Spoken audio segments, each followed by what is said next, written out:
Olá, prezados e prezadas, boa tarde. Primeiro venho agradecer o convite a participar desta primeira semana de empreendedorismo em Bom Jesus, cujo tema é Empreendedorismo, a arte de inovar. A nossa palestra será voltada aos desafios para a gestão empresarial em tempos de crise, superação e visão de futuro.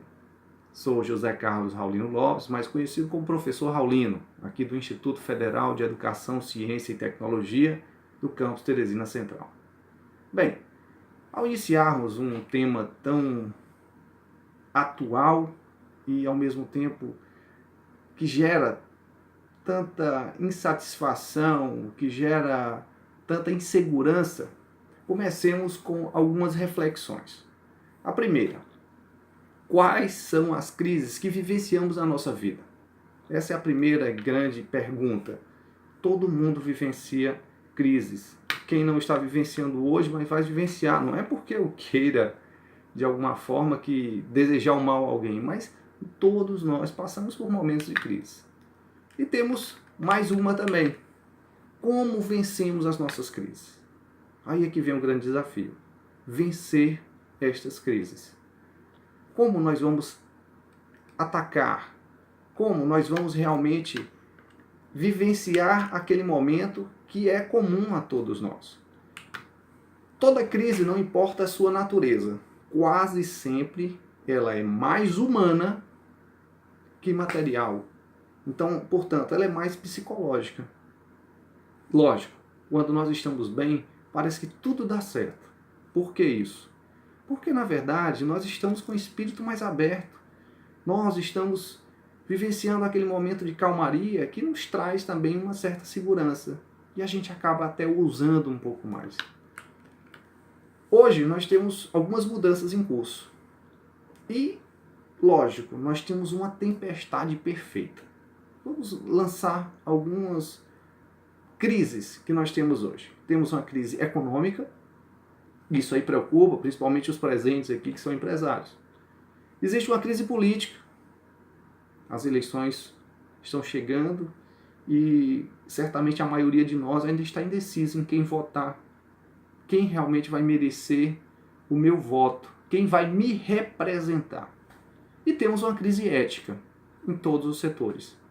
Infelizmente, é uma crise ética presente em todos os setores de todo o nosso país. Caros empresários, caros empreendedores, eu gostaria de iniciar, vamos dizer, iniciar do início, do começo. Primeiro, nós devemos pensar e relembrar aqueles que são administradores quais são as funções administrativas.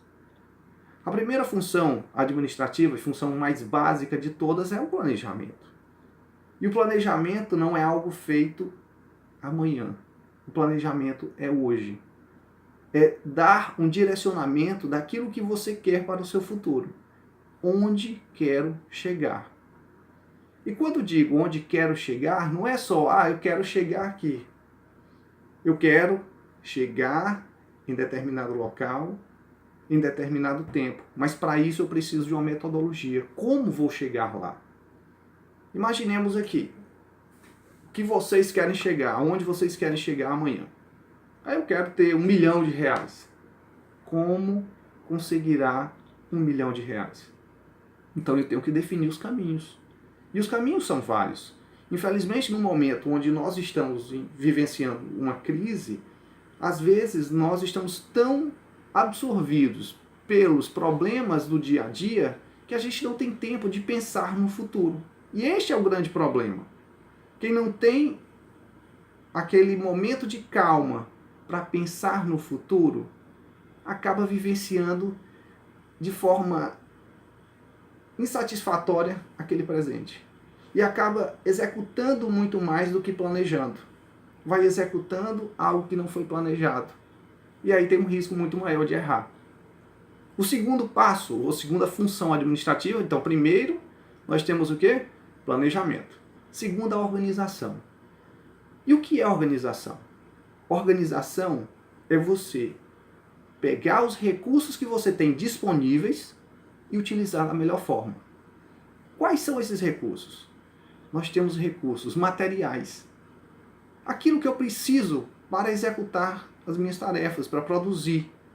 Os materiais, por exemplo, os materiais de escritório, né, os materiais de expediente, os insumos que nós utilizamos na produção. Então, esses materiais devem ser bem gerenciados. Eu não posso deixar que esses materiais se percam. E eu digo para vocês, sem nenhum medo, né, com toda a segurança, que a grande maioria das empresas não tem um bom controle de estoques. Como é que eu posso gerenciar bem os meus materiais se eu não tenho controle de estoques? Então esse é um grande desafio. E eu estou falando para vocês que isso acontece tanto nas pequenas, nas micro, pequenas e médias e grandes empresas. Muitas empresas não têm esse controle rigoroso dos seus materiais. Depois vem o quê?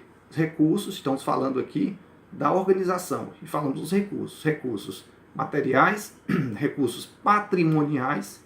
Então o que você tem de patrimônio. E até eu faço em sala de aula uma diferenciação, o que é material, o que é patrimonial. Pensemos, material. Material é aquele que é consumido durante o processo.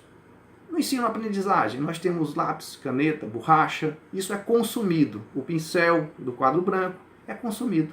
Mas a sala de aula, as carteiras, os ar-condicionados ou ventiladores, estes são recursos que ficam.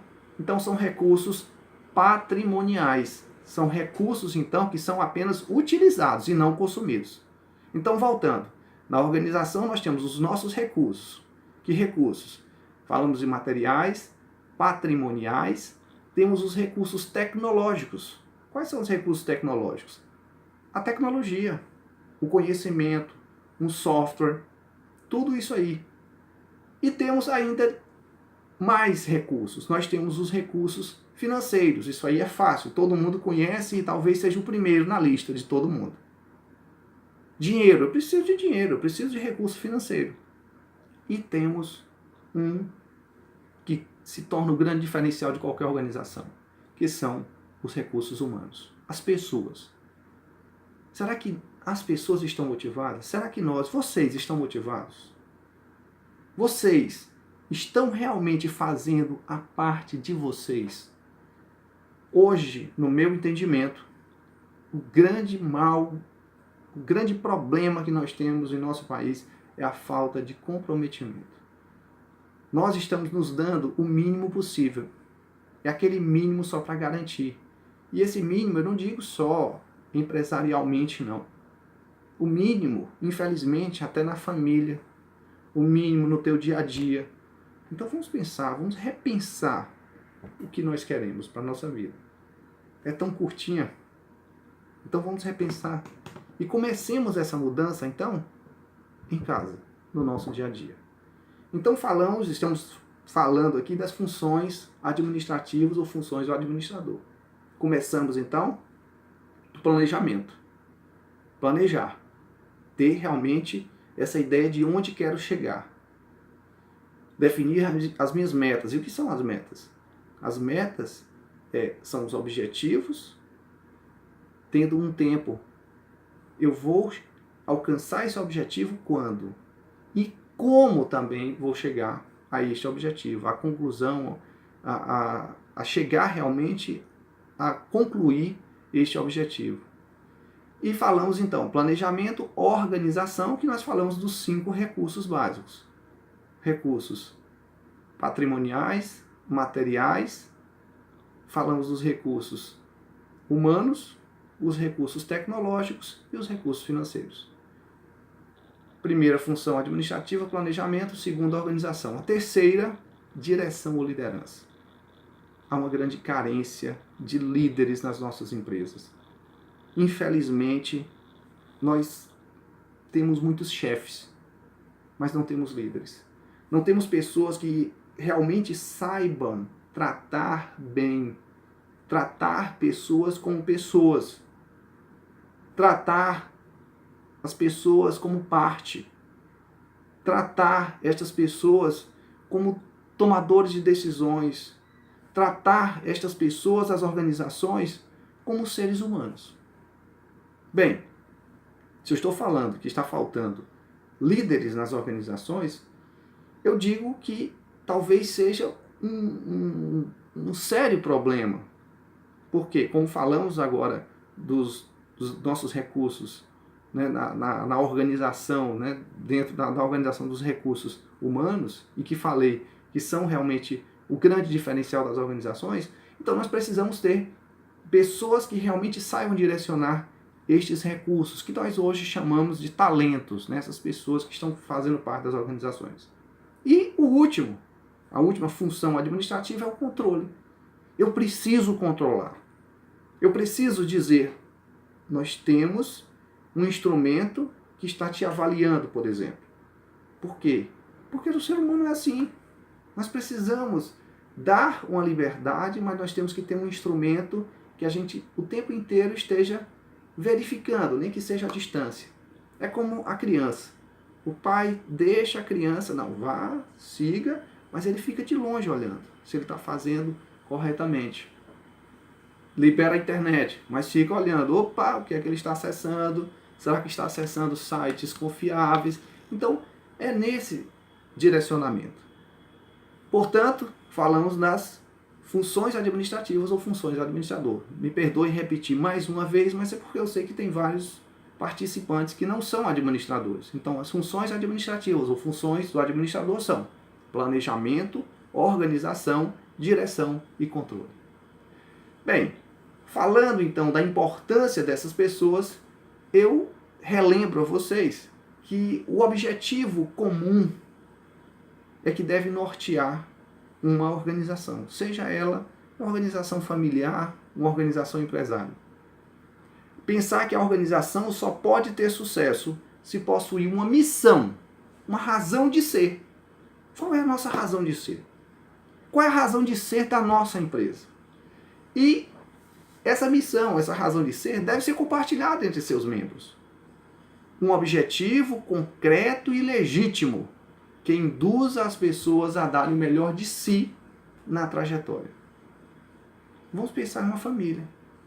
A família se reuniu e decidiu, nós vamos comprar, não sei, um automóvel ou uma casa. Mas para isso nós precisamos da ajuda de todos.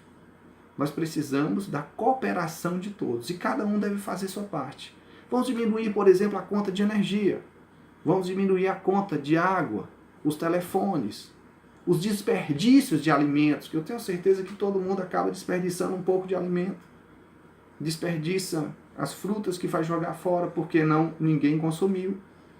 Nós acabamos consumindo frutas mais caras porque não são frutas da época. Então vamos dar um valor maior às frutas da época, que são inclusive mais em conta, porque é da época, né? Lógico. Então o custo é bem menor de armazenamento, de conservação. E aí sim, a gente chega a um objetivo comum. Bem, devo relembrar, porém, que, segundo Peter Senge, existem algumas barreiras para o aprendizado das pessoas. Então, nós devemos aprender, sim, né? O tempo inteiro nós estamos aprendendo, mas existem, a gente tem que ter consciência que existem algumas barreiras para esse aprendizado. E dentro da organização, nós temos como talvez a primeira barreira para esse aprendizado, eu sou o meu cargo. Ou o inimigo está lá fora. Não, ele está dentro.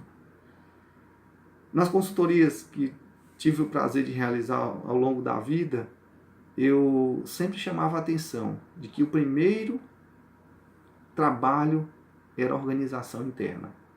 Não adianta, digo a vocês com toda a certeza e toda a segurança, não adianta chamar novos clientes se eu não tenho uma capacidade de atendê-los bem. Primeiro, arrumar a casa. Esse é o primeiro e mais básico. Então vocês, os empresários que estejam presentes, os empreendedores ou os aspirantes a empreendedores que estejam presentes aí. Primeiro, organize a casa. É saber realmente qual é a tua missão, qual é a tua razão de ser como empresa, mas primeiro se encontra como pessoa. Aí eu lembro daquela célebre frase atribuída a Sócrates, que na verdade estava no templo de Delfos, Conhece-te a ti mesmo. É o primeiro e mais básico. Vou me conhecer, quais são as minhas potencialidades, mas também quais são as minhas fraquezas. Todos nós temos fraquezas, então quais são as minhas fraquezas? Eu tenho que definir também. Por que definir fraqueza? Mas sim, eu tenho que definir quais são os meus pontos de melhoria. Vamos chamar de fraqueza, pontos de melhoria. Quais são os seus? Nós fazemos sempre na administração o que nós chamamos de análise SWOT, ou FOFA, né, comumente colocado. Por que FOFA? Pontos fortes. Quais são os meus pontos fortes? Mas também quais são as oportunidades de mercado. Isso aí é externo. Então, FO, FA, pontos fracos. Quais são as minhas fraquezas? Quais são os meus pontos de melhoria? E as ameaças do mercado. Isso aí é externo também. O mercado está mudando. Né? Eu até vou dar um exemplo aqui. Telemarketing, quem trabalha com call center.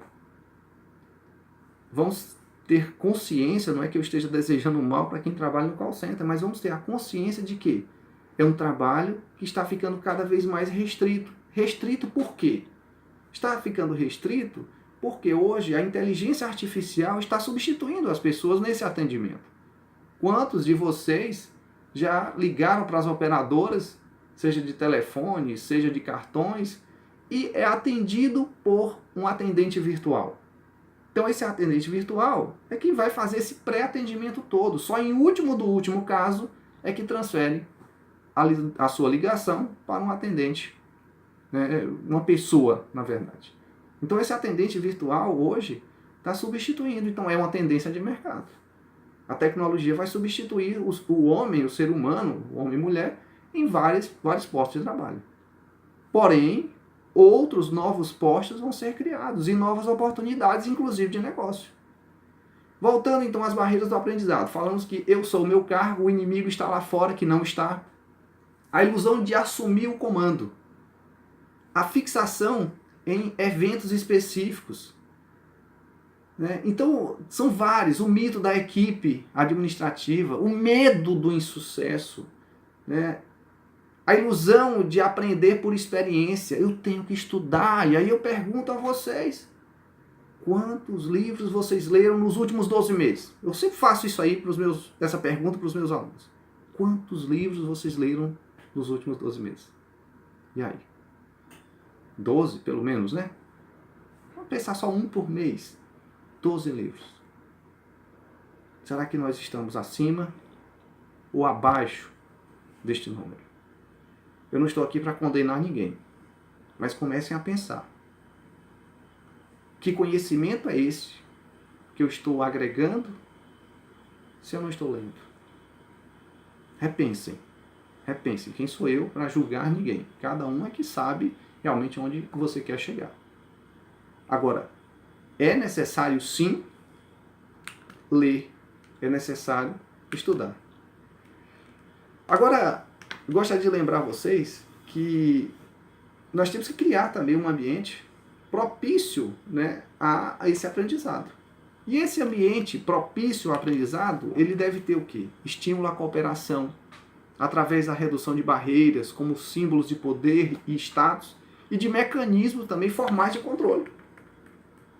Então, eu tenho que criar uma estrutura diferenciada para que as pessoas também queiram aprender. Às vezes as pessoas reclamam muito, né? Os empresários, porque o meu colaborador só faz o mínimo possível e tal. Mas será que eu estou dando condições para que ele faça mais? Será que eu estou estimulando para que ele faça mais?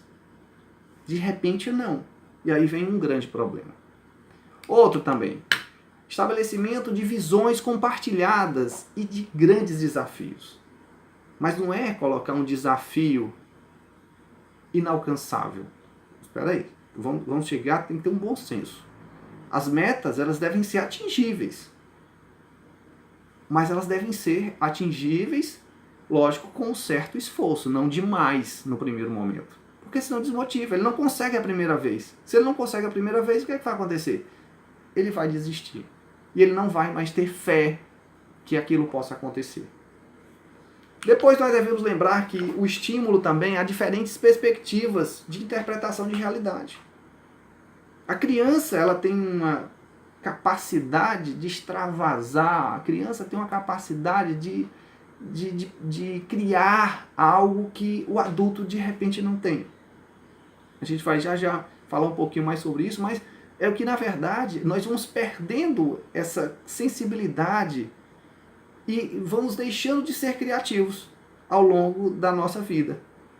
Uma criança, se você diz o que fazer com um tijolo, ele vai te dar rapidamente 20 ou 30 coisas que você pode fazer com um tijolo.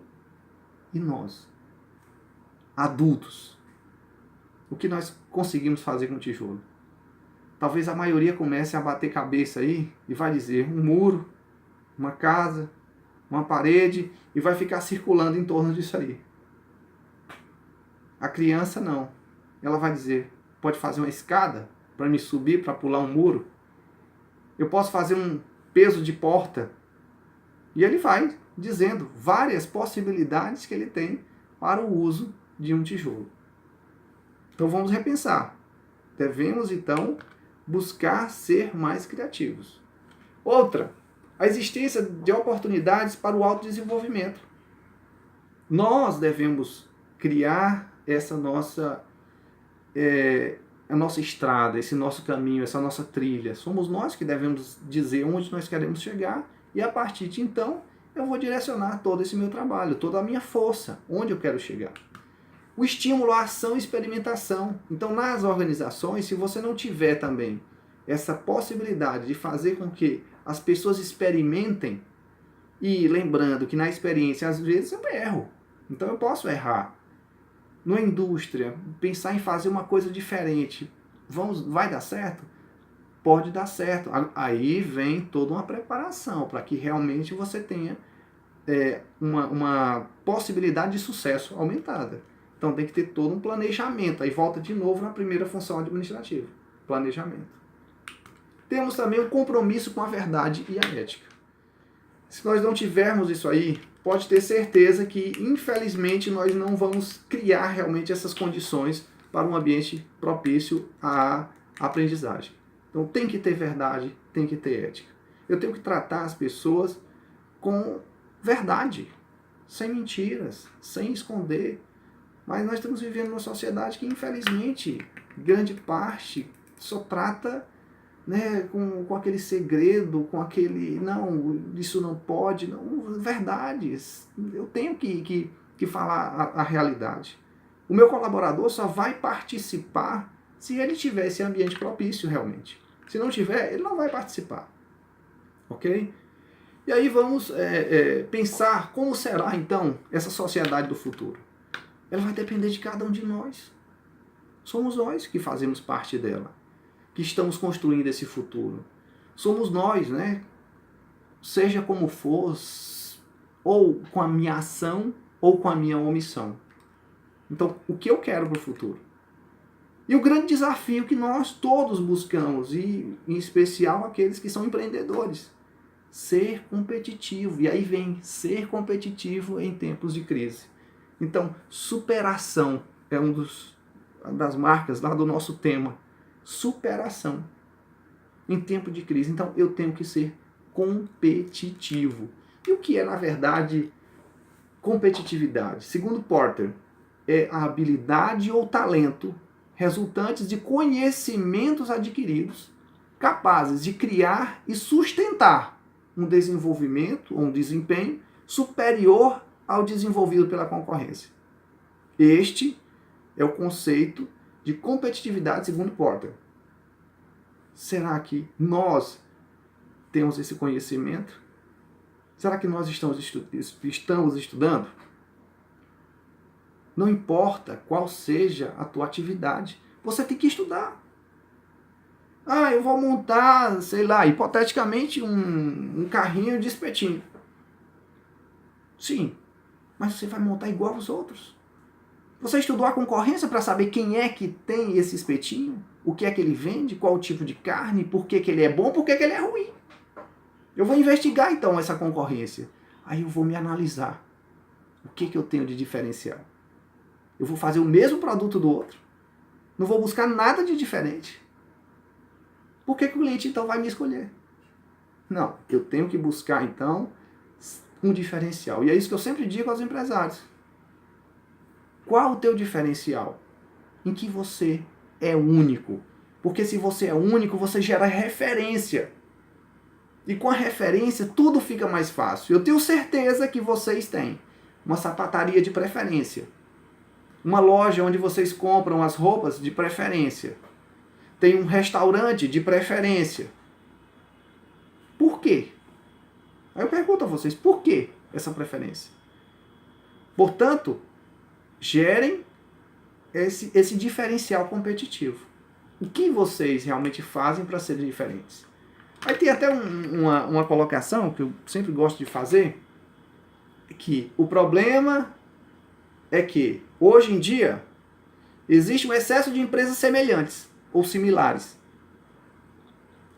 empregando pessoas que também são similares, que tiveram uma educação similar, exercendo funções similares, tendo ideias similares, produzindo coisas similares, com preços similares e com qualidade similar. Muito igual. O grande desafio é o que nós podemos produzir de diferente, que vai gerar uma referência. Pesquisem. Na minha época de adolescente era muito mais complicado, não tinha esse acesso à internet, né? Era uma dificuldade estar fazendo como estamos fazendo agora esse vídeo. Era tudo mais difícil.